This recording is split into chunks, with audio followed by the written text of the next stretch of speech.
Hello, everybody, and welcome to a new episode of Follow Your Passion. Let me introduce my guest of today. His name is Jeff Maines, and Jeff is the founder and CEO of Champion Leadership Group, a growth accelerator that teaches entrepreneurs to take future-proof companies while achieving profit, freedom, and impact. And he knows what he's talking about because he is leveraging his experience building 5 companies to over $200 million in combined revenue, and he equips leaders to live into their full potential. He has helped B2B, SaaS, and technology CEOs cross the Death Valley, as he says, and grow annual revenue beyond 10 million dollars. He's also the author of the best-selling business book Small Fish, Big Pond: Building a World-Class Business That Swims Circles Around Competitors. And he was selected as CEO of the Year by CEO Monthly March 2021 for guidance and leadership of fellow CEOs during the pandemic. So I might say we have a serial entrepreneur on our hands, people. Welcome, Jeff. How are you doing? Thank you. Thank you, Erwin. Doing fantastic. Nice. So, Jeff, tell me about how did you start yourself as an entrepreneur? Was it already in your veins, or? Yeah, I've been entrepreneurial since I was young and always looking for opportunities. And so it was something that I think was somewhat inevitable. It certainly wasn't something that I grew up with. And so, it's very unique. There aren't really other entrepreneurs in my family. There are now that I have. Yeah. But growing up, it wasn't that way. It was more, the kind of the expectation of get a job and stay there long term, and expect to be with a company 20, 30 years. And that just sounded not fun. And as I like variety, I like to do new things. I like to learn, just a constant student of the world. And so always looking for opportunities to make money, or having ideas, or, what if we could do this and turn this into a business? And so really that's where a lot of it came from, was just having a very curious mind. Nice. So, would you consider yourself to be the eternal student? Absolutely. And I'm still learning. If I go a day without learning something, I think it's a day wasted. But it's not just learning, but it's how can I apply that? How does that apply to what I'm doing today? How could it apply to something tomorrow? How does it relate to things that I already know? Or does it stretch what I think I know Yeah. into to something new, to something different, to something better? Yeah. So you made a big success with your first company, and then you decided to sell it or start your second company, or how did that work for you? But the first successes were small. And so you have a small success, and then that turns into another one, and another one. And you think about, what do I want to do next? And so there's always a next idea, always something new, always something, if I could do something different, what would that be? And thinking about, how do I make that happen? What problem can I solve? What problem, a lot of them have been, what problem am I having today that other people are experiencing that same problem, and how can we create a solution for that? Nice. And what was the moment you decided to sell your company? Because as I understand it correctly, you sold 4 of your 5 companies. Right, right. Well, I mean, you sell when somebody comes along with a great offer that you can't refuse, Yeah. and then the timing is good, and yeah, it's a little bit different now looking back. What would I do today different than back then? I think, today I'm a lot more interested in, what is the long-term future of the company? What do they Hmm. want to do? Where are they going? What happens to the people?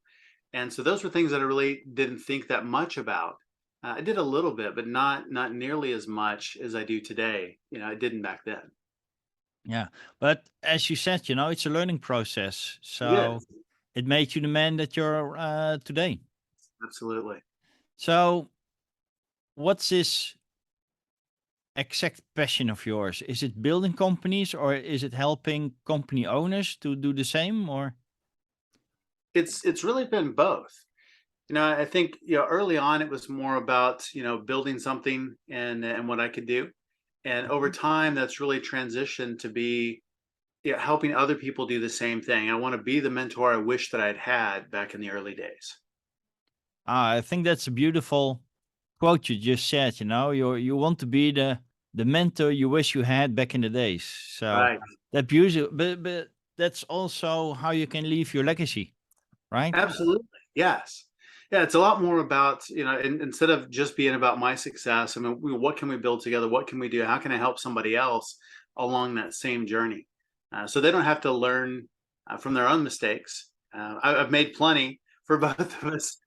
Yeah. And so, but working together, with other entrepreneurs, we all learn from each other. So there are still things that I learn from them on a regular basis, as well as being able to teach and share that. But yeah, a lot of it is about not making mistakes, and not one of them seemed dumb at the time. But I Mm. made, looking back, there are a lot of really dumb mistakes, and I still make those. And even Yeah. looking back 1, 2, 3, 5 years, and I look back and I just kind of cringe at some of the decisions. It was like that should have been really obvious that wasn't the right decision, but I've grown since then. And Yeah. so just thinking about that, and if you don't have those moments, maybe you're not growing enough. So could you mention one of those moments that you look back of it, and how could you have ever done that and made such a decision? I think some in hiring, some in delegating. Like I've delegated things and then just Hmm. kind of thrown them over the fence. That's probably one of the big ones. Is I don't know a lot about this area, so I'll hire somebody that does and just throw it over the fence and hope that they take care of it. And that's not delegation. That's Yeah. that's abdication, and that absolutely will come back to bite you, and it has. And so it's really how do I delegate? How do I delegate effectively? How do I create accountability within that process? What should be measured, what's important, how do we know what success looks like? So Yeah. even bringing on new people, not just hiring somebody in a role because we need that role and nobody's doing it today, so it needs to be done. Not just hiring and saying, okay, go figure it out, but actually building a process. What does it look like? Helping define, what do we need out of that role? What does success look like? And that's really only fair to the employee as it is to the company. Yeah, definitely. Because if we just throw them out there and then we're going to measure you on something, but none of us really know what it is, and you're just supposed to make it up. How do we know if you're doing well or not? Yeah. Uh, you know, Yeah, it made me reminding a manager I once had. He was from Belgium. I'm from the Netherlands, and he made this remark like he was always curious why, if you ask somebody to do something for us, we expect them to do it. Right? right, He said, if you delegate something, you're still accountable for it, right? right, If because you're asking somebody else to do your job, but it's still your job, so you're still accountable for it. So if you want to have it done right, you should check up on it and not expect them to do it. And right, I thought that it was a great advice at the moment, and I truly recognize with myself making that mistake. And it's what you said. I always tell my clients as well that um, if you want to grow your business, you won't build some momentum. You have to automate, delegate, or eliminate tasks you don't want to do anymore, because so you can spend your time and energy on the tasks you're good at. But right, at least you should know the fundamentals. It's what you just said. If let's for instance say that you're outsourcing your social media, right, and the paid ads, for instance. If you don't know how it works, you got no ground on measuring whether or not the outsourcing part, you're the delegated person, is performing on that. right, And that's just and that's you learn by doing, by making those mistakes once and learn from it. right. And even better to have somebody along with you on that journey, to help you not make those mistakes. But it is, I think that you're correct. It really is a partnership in working together. So it's not just hiring somebody and throwing something over the fence and go do this, but you're actually working on it together. There's collaboration in there, and I think that's really, really powerful. Yeah. So tell me about your first book, The Small Fish Big Pound. What inspired you to write a book? Well, I've been asked to write a book for a number of years, and put it off and put it off, and just had the right opportunity. Publisher came to me and said, let's do this, and so I said yes. And so a year and a half later, I was still working on it, and so it was a lot more difficult than I thought, and at Hmm. the same time, I think a lot more rewarding, because just the kind of wrestling with the content, how to present it. I didn't want to just write another book that put people to sleep. And so it's looking at entrepreneurship through the world of fish. And so it is a combination of looking at lessons from nature and from the world of fish and relating that to entrepreneurship. But Hmm. there's also story in there as well. So it is a story that goes throughout the book, and then there are various pieces kind of woven in and out of my journey as well. So it's something that is definitely entertaining. One person described it's a business book that doesn't know it's a business book. Oh, that's a nice description. Yes. That's pretty good. Yeah. And so it is. It's a lot of fun. It's a lot of it engages both the left and right brain, which is something I really wanted to do. Hmm. So it's not just a bunch of content dumped in there. Or here's a bunch of things you should do, but it goes into how to apply it. There are tools and things you can download Yeah. to actually use within your company to make these real. But then it relates it to real life, and how Nice. does this work in the real world? How's it worked in my experience? And just kind of the storyline that weaves through the entire book. Nice. And um it's amazing that having knowledge and the ability to share it um in an engaging way, that's a totally different skill, wouldn't you say? I think so. Yeah, a lot of people know a lot of things, but it's how do you unpack that IP, get it out of our head, and make it where somebody else can consume it, Yeah. and not just have it to where it's interesting or it's good knowledge or now they know something more, but how do they apply it? There's really no value in knowing something unless you're doing it, unless it affects your life, it affects your business, and you can apply it and Yeah. get a different result. So Yeah. knowing things isn't powerful, but doing things with that knowledge is incredibly powerful. Oh, definitely. And I remember when I give a lot of trainings, and each time I'm training something, I'm sharing my experience, sharing my skills, knowledge. Um, I actually learn more about the stuff than my students. I sometimes say, because the real learning is in transferring that information to another person, Right. and then you start thinking about it, how to put it in words, and how to, so it will affect them and it will stay with them.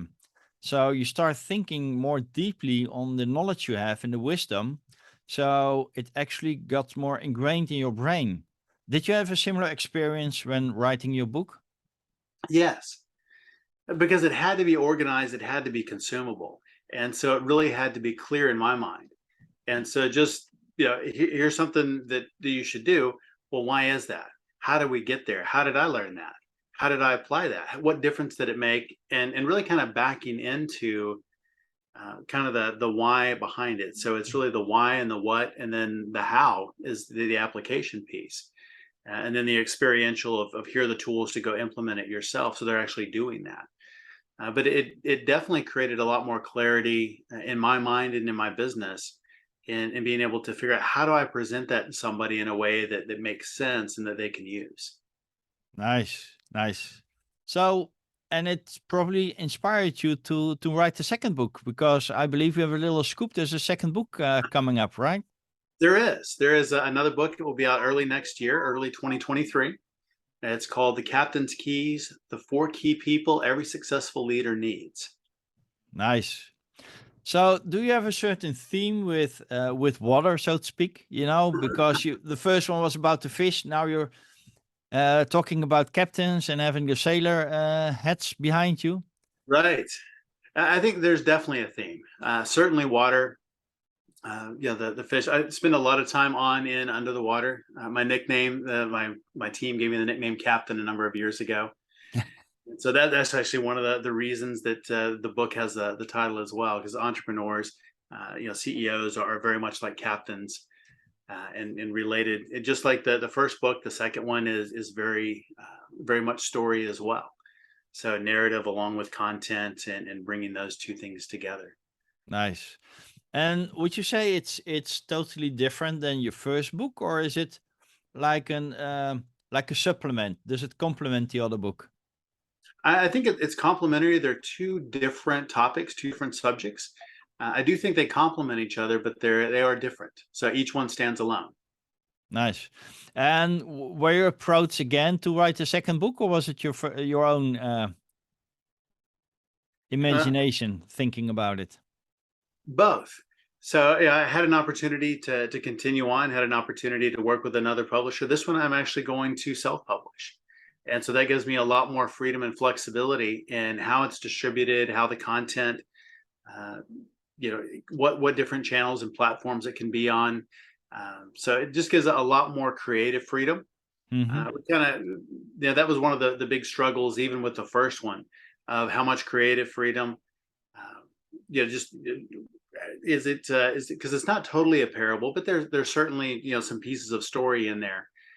There's a story that goes through the entire book, so it's not a true parable. But there were some challenges even with the publisher of we not sure about this, because they're just thinking it should just be a straight content business book, and if there's anything I am, it is unconventional, and so I want to do things differently.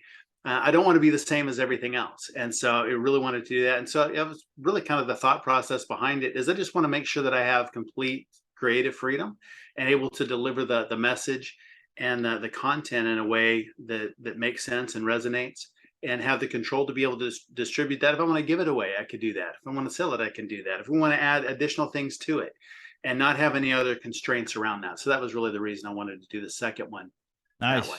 Nice, nice. And did writing your first book help you creating the second one by the learnings you got and how to write compelling stories and stuff like that? Or was it I still the think, same struggle? yeah, I think it's always a struggle. Writing a book is difficult, and it's kind of funny. By the time you get to the end of the first one, I was thinking, I don't want to do another one. This is hard. I think it's kind of like having kids, right? And maybe it's different for guys. We got three kids, and so after that, the first one's like, I don't know if we're ready for a second one yet. But then a little bit of time passes, and you go, let's do another one. And so I think books are kind of the same way. Is a little bit of time passes, and you go, okay, I'm ready for that pain again. And so that's kind of how it happened. Nice. So just so you mentioned you had three kids yourself, and you didn't come from an entrepreneurial background yourself within your family. How does being an entrepreneur influences your kids? Well, I think it's really interesting.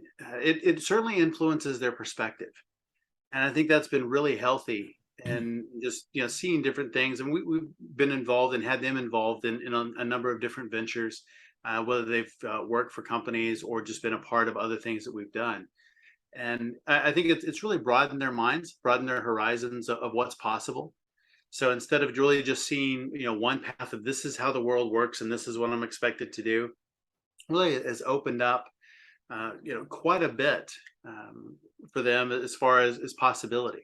So instead of asking the question, I wonder if I can do something, they start thinking about, well, how can I do something? And Nice. so it's just that small shift of thinking about, I know that's possible. How can I make it happen? How can I get that outcome that I want? How can I achieve that dream? Not, I wonder if I can do that, or I hope I can someday, or I wish I could. But it's just that small shift of, how can I make that happen? If it's something that's important to me, what steps do I need to take to get to that point I want to get to? Nice. Nice. And what age range are your kids, Jeff? They are now, well, I say three kids. Now they're three adults. We have 28 to 22. Ah, okay, nice. And are they also entrepreneurs, or are they work in the corporate world? Some of both. So they all have some sort of entrepreneurial venture that they're doing either full time or part time. Hmm. And oldest one is a social worker, and is doing things that are, one, amazing, and two, that I could never do. And just having that giant heart of compassion and helping people. Yeah, I think it's wonderful, and also I think incredibly difficult, Mm, and yeah. something that is maybe not nearly as recognized as it should be for the good that it does. Second one is a graphic designer, and so has been very entrepreneurial in that, and is working with a firm as well as independently. And youngest is entrepreneurial as well, and so we've been involved in real estate for quite a few years, and so he is continuing on in that, and very, very creative with his hands. So anything from electrical to plumbing to carpentry, to building things. I mean, just a brilliant mind of, being able to conceptualize something and create. And so that's really, really fun to see. Nice. And it's also wonderful that you speak full admiration about your kids, that they're doing what they're great at, and you support them in that. So Yes. does it feel like um, the old school, like do your best at school, get a degree, and get a job thing? It's just do what you're great at, what you love to do, and we'll support you all the way. Absolutely. I actually get asked that quite a bit. Are the kids, are they going to take over the business? Are they entrepreneurial? And they're not me. They should do whatever it is that they're great at, and their strengths are different than my strengths. Yeah, And so, and I love to see them really just come into their own and do what they love and have a huge impact to the world, make money, and just be loving life, because they are really fulfilled in what they're doing. And so it doesn't have to be the same as me. And yeah. so I think that's a really beautiful thing, that they can express themselves, they can contribute and do great things that are different than what I do. Nice. And it's also, I think it's what separates you from other, let's say, coaches or mentors, because what one of my coaches said, how you do one thing is how you do everything.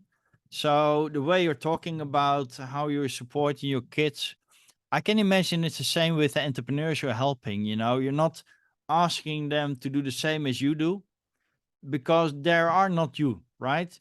They Right. are unique persons, and the only thing what you do, as far as I can imagine, is empower them. You give them some tips, some tricks, how to structure the business, maybe even better. But put them in their own strengths and not tell them, listen to what I do. You do it this way or the highway. Correct, correct. And I think that's really important because tactics change over time. And so, we can teach somebody how to build a funnel today, or how marketing works. And there are some fundamentals in that remain constant for, thousands of years. Human nature is what it is.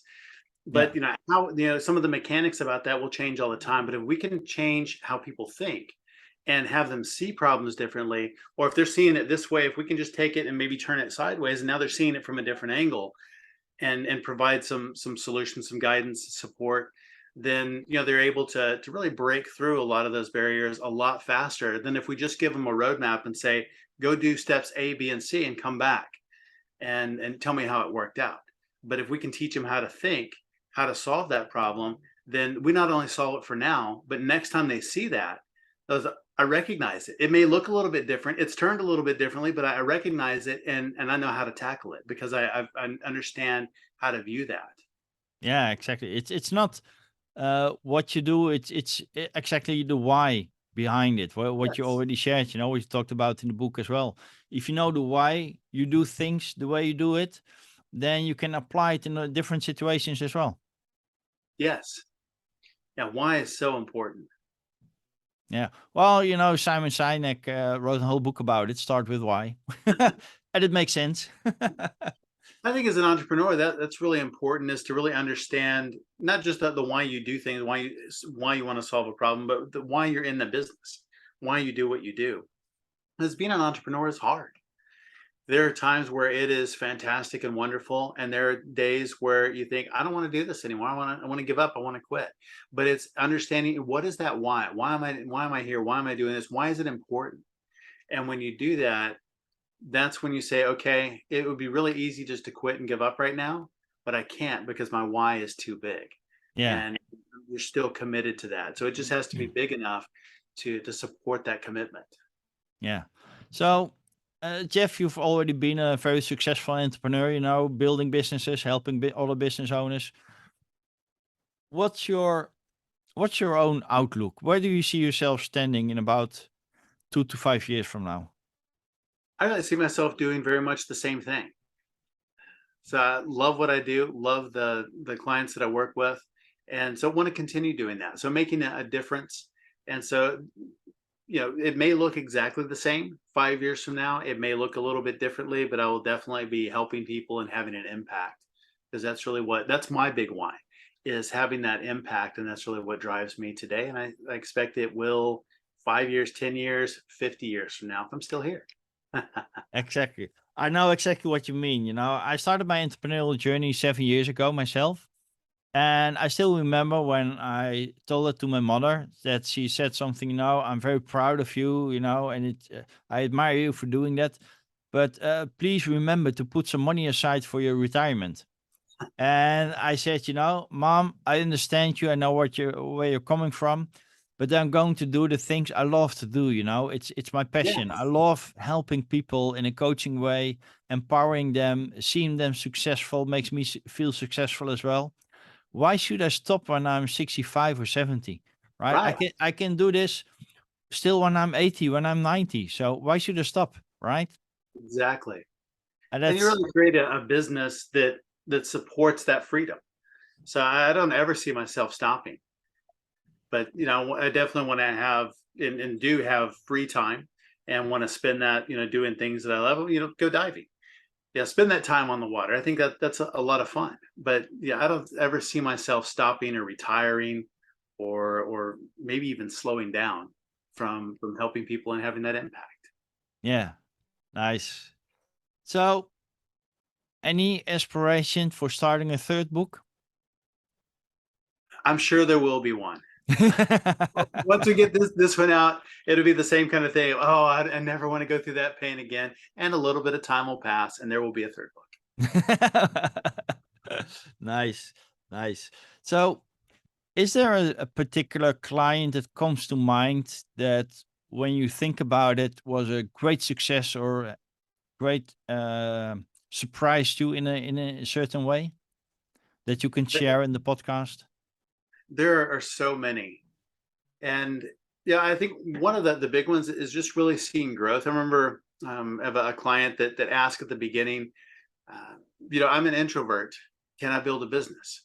And it got it to they're actually doing fairly well. A SaaS company, and we're just short of 1 million in ARR. And asking, I'm an introvert. I don't really want to sell. It's not my strong suit. I don't know if I can manage people. Um, yeah, I don't know if I can do it. And so it just, again, just kind of that little mindset shift of course, being an introvert or extrovert, it doesn't matter. Absolutely, you can be successful. Thinking about those limitations, they're only limitations if you let them be limitations. Exactly. So again, it kind of comes back to that same question. Instead of, can I do this? How can I do this? So, what skills do you have you can leverage? What skills do you maybe you're a little bit weaker in that you can find somebody else that is their strong suit, and come alongside you and have that complementary relationship where you're working together to build something great. What does that look like? How do you build out your executive team? And so, having those kinds of successes, and then you just watch the rocket ride. And looking back, they're like, I didn't know that this was possible, or how much fun it could be. Yeah, And it really is when you're doing that with the right team, and you have the right people in place, to help you along that journey. It makes it a lot of fun. So I think destinations are great, and we want to have those mountaintop experiences and peak moments, but those are short. They happen every once in a while, and they don't last. But it's the people on the journey with you.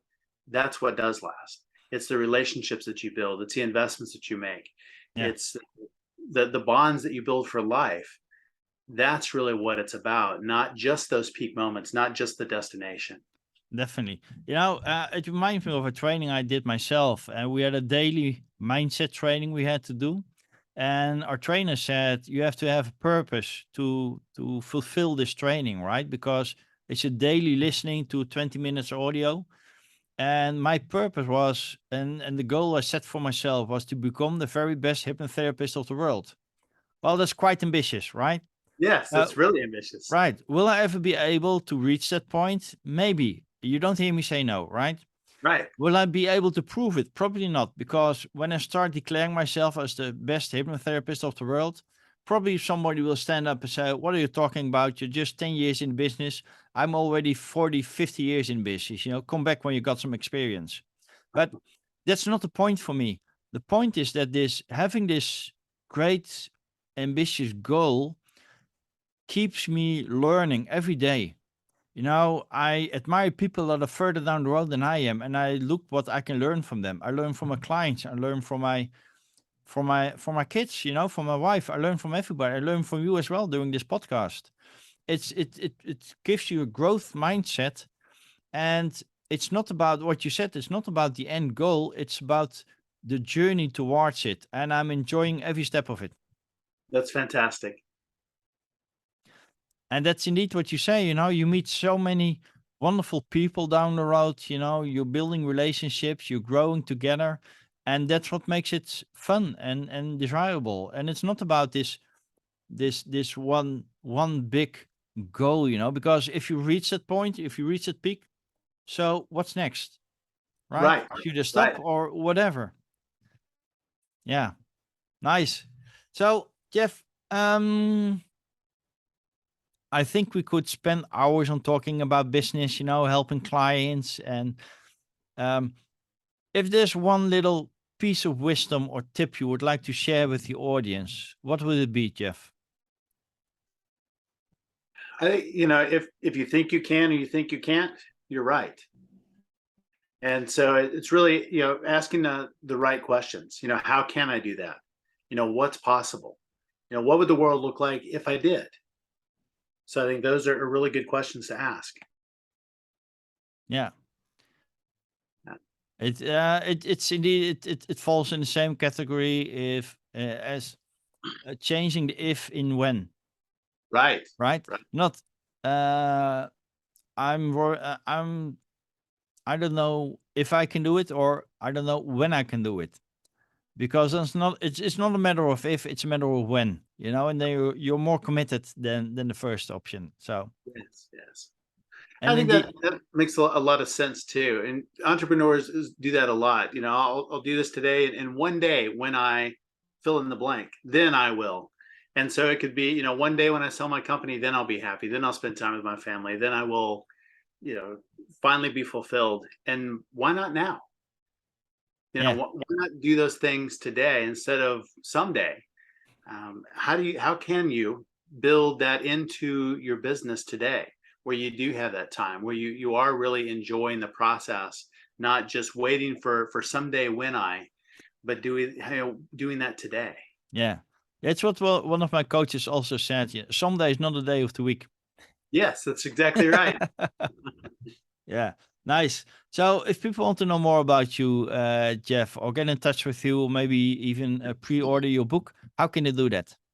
Sure, you can get the book at Amazon or anywhere books are sold. The book website is smallfishbigpond.com.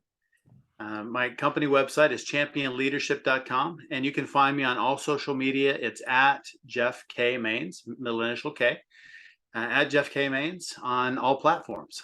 Nice. So it was really great talking with you, Jeff. You shared a lot of information, a lot of wisdom as well, and knowledge. So really appreciate that. I hope it inspires the audience as well.